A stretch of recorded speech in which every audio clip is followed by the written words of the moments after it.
আয়েশার সাথে আমার এমনও অনেক ধরনের কমিউনিকেশন হতো, মানে জাস্ট বন্ধু হিসেবেই আমাদের বিভিন্ন প্রোগ্রামে বা ইয়েতে দেখা হতো। একসঙ্গে কাজ করা হয়নি, কিন্তু সেই শর্ট ফিল্মের মাধ্যমে একসঙ্গে কাজ করা।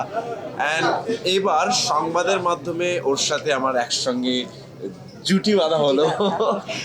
সো আমরা ফাইনালি নিজেরও ফাইন্ড আউট করতে থাকি যে আমরা কি কি এক্সপিরিয়েন্স করতে থাকি। এই সিনেমাটার মাধ্যমে আসলে আমাদের একসঙ্গে কাজ করার আরো অনেক কিছু এক্সপ্লোরিং করা হবে, একে অপরকে আরো জানা হবে, নিজেদের কাজের শেয়ারিংটা হবে, সেটা নিয়ে আমি খুব এক্সাইটেড।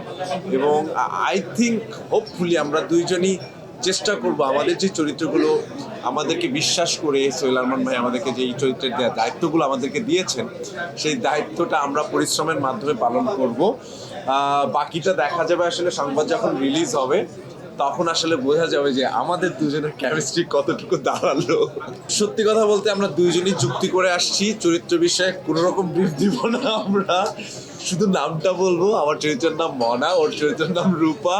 অ্যান্ড গল্পটার যে স্ট্রাকচার ভাবে চিন্তা করেছেন সোহেল আরমান ভাই। নগদে 500 টাকা বা তার বেশি পেমেন্টে পেতে পারেন ঢাকায় জমিসহ 20 কোটি টাকার পুরস্কার।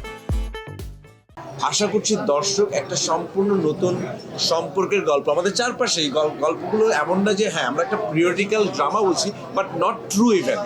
It's not a true event, it's a fictional event, but periodical একটা সেগমেন্টের জায়গা থেকে আমরা গল্পটা বলার চেষ্টা করছি। এবং সেই গল্পটার যে স্পেস, সেই স্পেসের যে সম্পর্ক, সেই স্পেসের যে টানাপোড়েন, সেই স্পেসের যে রোমান্টিসিজম, সেই স্পেসের যে আরো সরি বলো শাসন শোষণ অনেক কিছু আছে। আই থিঙ্ক সংবাদের মাধ্যমে চরিত্রগুলোর একটা পরিস্ফুটন আপনারা দেখতে পাবেন।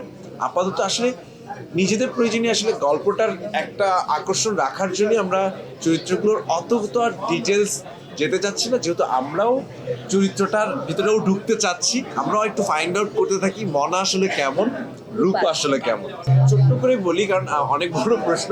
আমি যেটা বলি আবারও বলছি, it's a periodical drama, but not periodical কোনো হিস্ট্রিক্যাল কোনো ড্রামা করছি আমরা, মানে কোনো ট্রু ইভেন্টকে আমরা সাপোর্ট নোটিস করছি না। আমরা জাস্ট একটা পিরিয়ডিক্যাল, আমাদের যে ব্যাকড্রপ, এটা একটা পিরিয়ডিক্যাল ব্যাকড্রপ।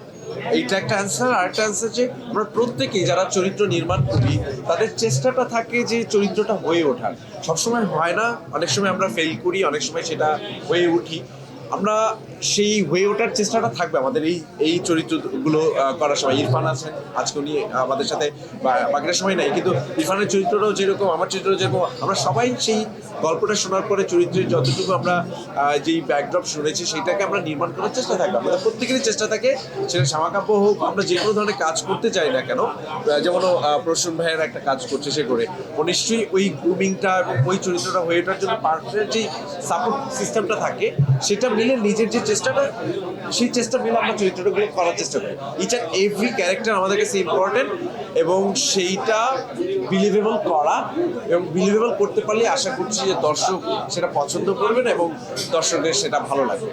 নগদে 500 টাকা বা তার বেশি পেমেন্টে পেতে পারেন ঢাকায় জমিসহ 20 কোটি টাকার পুরস্কার। ফিল্মফেয়ার অলরেডি শেষ, আমরা আসলে সংবাদের জন্য আজকে বসছি।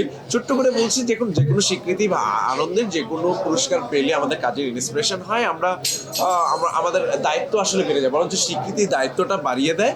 তো সেই দায়িত্বটা নিয়ে এখন অনেক বেশি ভয়ে থাকি, যে অনেক রেসপন্সিবিলিটি। তো যে কোনো স্বীকৃতি আসলে ভালো লাগে। আশা করছি যে এই স্বীকৃতিটুকু থেমে না থাকুক, আমাদের কাজের মাধ্যমে আমরা সামনে যেন আরো ভালো ভালো অনেক স্বীকৃতির দেখা পাই, সেই চেষ্টাটা থাকবে। এইটুকুই, মানে ভালো লাগছে।